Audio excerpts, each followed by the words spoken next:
ભરૂચના ધારાસભ્ય રમેશ મિસ્ત્રીના હસ્તે ભોલાવમાં નારાયણ દર્શન 2ના સીસી રોડનું લોકાર્પણ અને નારાયણ કુંજ વિહાર તથા નારાયણ કુંજ એક્સટેન્શન ખાતે સીસી રોડના કામનું ખાતમુહૂર્ત કરવામાં આવ્યું હતું। ભરૂચ સહિત આસપાસના તમામ વિસ્તારમાં વિવિધ વિકાસના કાર્યોનો ધમધમાટ જોવા મળી રહ્યો છે, ત્યારે ભોલાવમાં નારાયણ દર્શન 2માં અંદાજિત ₹15 લાખના ખર્ચે બનેલ સીસી રોડનું લોકાર્પણ અને નારાયણ કુંજ વિહાર તથા નારાયણ કુંજ એક્સટેન્શન ખાતે અંદાજિત 15 લાખના ખર્ચે થનાર સીસી રોડના કામનું ખાતમુહૂર્ત ધારાસભ્ય રમેશ મિસ્ત્રીના હસ્તે કરવામાં આવ્યું હતું। ધારાસભ્ય રમેશભાઈ મિસ્ત્રીએ લોકોની સુખાકારી માટે વિવિધ વિકાસ કાર્યોની કામગીરી પણ આગામી દિવસમાં પણ હાથ ધરવામાં આવશે તેમ જણાવ્યું હતું।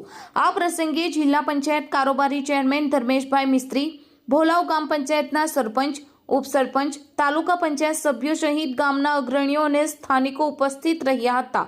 આજે ભોલાવ ગ્રામ પંચાયતની હદમાં આવેલ નારાયણ દર્શન 2 સોસાયટીમાં સોસાયટીનો મુખ્ય માર્ગ અને સોસાયટીના આંતરિક રસ્તા સીસી રોડના કામનું લોકાર્પણ કરવામાં આવ્યું છે।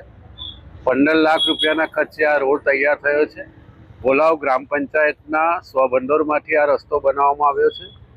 સાથે સાથે નારાયણ કુંજ વિહાર અને નારાયણ કુંજ એક્સટેન્શન આ બંને સોસાયટીના રોડનું ખાતમુહૂર્ત કરવામાં આવ્યું છે। નાણાં પંચની ગ્રાન્ટમાંથી આ રોડ મંજૂર થયા છે। ભોલાવ ગ્રામ પંચાયતના સરપંચ, ડેપ્યુટી સરપંચ અમારા સંજયસિંહ બાપુ, ભોલાવ જિલ્લા પંચાયતના સભ્ય અને જિલ્લા પંચાયતના કારોબારી અધ્યક્ષ ધર્મેશભાઈ, આ બધાની હાજરીમાં સોસાયટીના રહીશો અને સોસાયટીના આગેવાનો અને અમારા ગ્રામ પંચાયતના તમામ સભ્યોની ઉપસ્થિતિમાં આ કાર્યક્રમ આજે સંપન્ન થયો છે।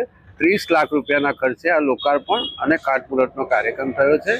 ભોલાવ ગામના સ્વભંડોળ અને નાણાં પંચની ગ્રામમાંથી આ ત્રણેય કામો લોકાર્પણ અને ખાતમુહૂર્ત કરવામાં આવ્યા છે।